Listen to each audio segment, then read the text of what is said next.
let's cover the most common pitfalls that I see stroke survivors fall into that will absolutely kill recovery progress. Hi, I'm Elise. I hold a clinical doctorate in occupational therapy, and I'm also a certified stroke rehabilitation specialist. Before we jump in, please make sure to support the channel however you can. Like this video, subscribe, click the join button to become a channel member, or leave us a super thanks by clicking in the YouTube bar below. All right, let's get into it.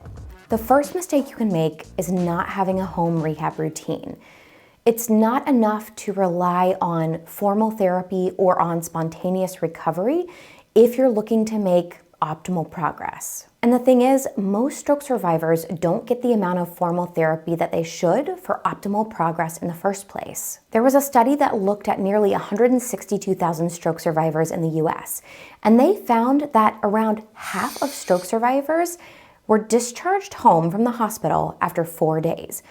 Of those people who were discharged home, only around 14% received home health therapy, and about 6.5% got outpatient rehab.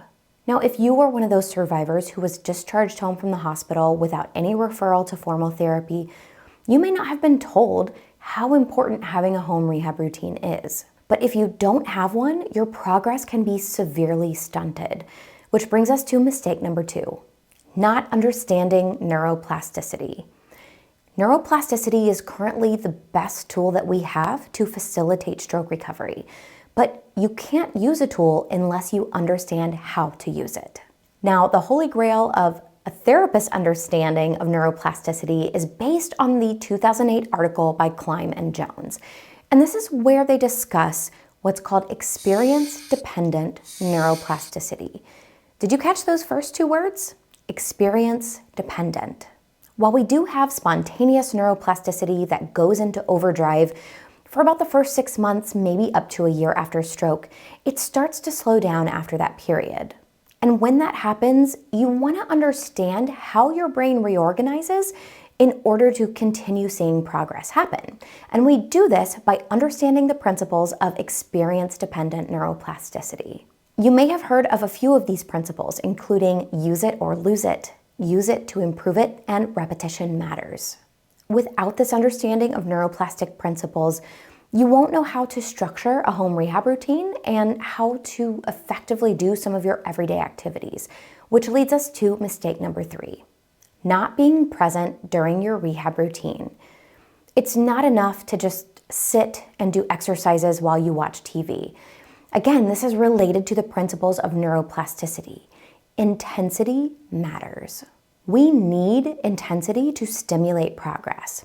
If repetitions alone were enough, it would be fine for you to just chill out in front of the TV and do a lot of rote exercises. But intensity matters.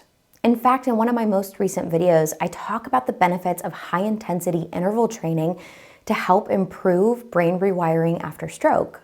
And what I found while doing research for that video was that moderate intensity was not enough to create those brain rewiring changes. It required high intensity. We have to give the brain enough of a challenge in order for it to effectively reorganize, which leads us to mistake number 4, only focusing on exercises. Now, don't get me wrong, exercises are absolutely important. They allow you to target specific muscle groups and movements that you want to improve. But a rote exercise routine is not enough. You have to engage your affected abilities in everyday activities and things that are meaningful to you. And again, this all comes back to neuroplasticity principles, specifically that salience matters. And that just means that our brains like things that they're familiar with, the things that are important to us, that we do often, that are part of our routine. Our brains prioritize familiar pathways. So when you use your affected side to help get dressed or to brush your teeth, you may actually see faster progress, which leads us to mistake number 5, not using your affected side. This is a big one. I know stroke survivors have varying levels of ability after their strokes because everyone is just so different in how they recover. But if you have any active movement in your arm, your hand, your affected leg, and you don't use it, your brain is going to stop prioritizing those pathways. And you may develop something called learned non-use. This all relates back to the first principle of neuroplasticity: use it or lose it. And remember, this is experience-dependent neuroplasticity. If we don't give our affected abilities experiences to drive neuroplastic changes, we lose it. Our brains prune away pathways that they deem aren't important because they're not being used, in order to keep room for all of the pathways that we need or we need to create. The good news is that you can lessen, or in some cases even reverse, learned non-use even years after a stroke, as long as you're putting in the effort. Mistake number 6, eating junk. Yes, nutrition is important for overall health, but it's also really important for brain health. It's important to have a balanced diet. Yes, you can still eat those really tasty, unhealthy foods, but they should make up a small portion of your overall diet.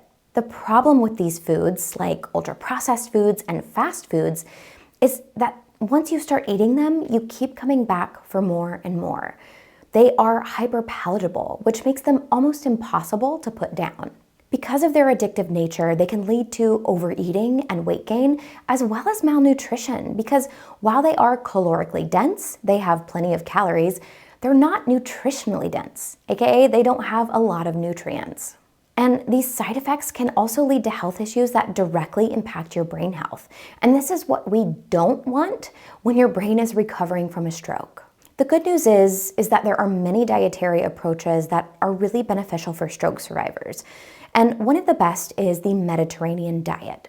It's been shown to help reduce the risk of stroke, but also reducing the risk of recurrent stroke.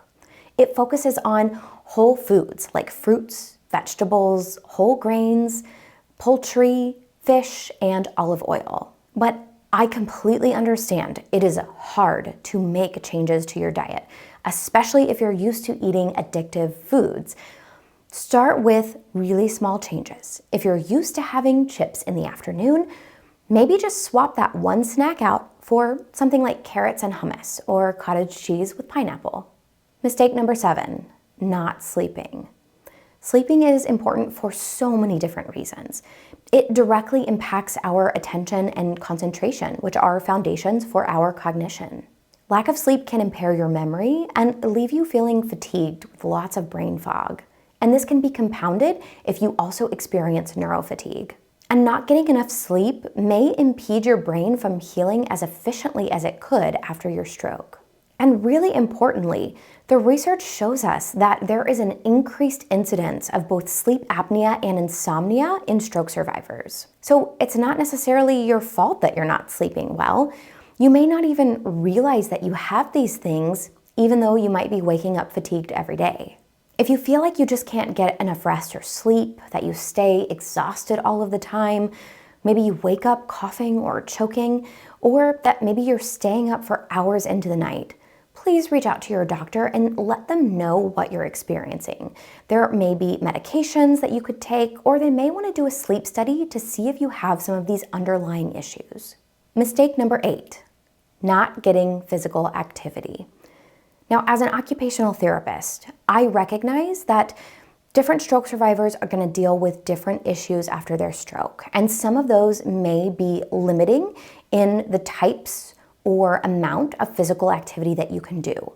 But I'm also a firm believer that adaptations and modifications can be made to help you live your best life and to get physically active after your stroke. And it's really important that you do. According to an article in the Stroke Journal, Physical Activity and Exercise After Stroke, not getting enough physical activity can lead to decreased overall fitness as well as increased disability. But when you are able to engage in physical activity, you reduce your risk of recurrent stroke and other cardiovascular events. And in the research, we see that physical activity is so beneficial for stroke survivors. For example, exercise that includes walking, if you're able to, with or without resistance training, can actually help to improve walking speed and balance. And cardio exercise can actually help to improve cognitive function after a stroke, which is really important because around 63% of stroke survivors have some form of cognitive impairment. If you've fallen into some of these stroke recovery pitfalls, it's okay. I didn't make this video to shame anyone. These are just important factors to understand so that you can make the most recovery possible after your stroke. Let me know in the comments if you've experienced any of these pitfalls and how they impacted your recovery. As always, a huge thank you to all of the donors who make this nonprofit possible, with a special thanks to Heather G, Ryan D, Modus Nova, and Joseph M in our Empowerer tier on Patreon. Thank you all so much for watching. I'll see you next time.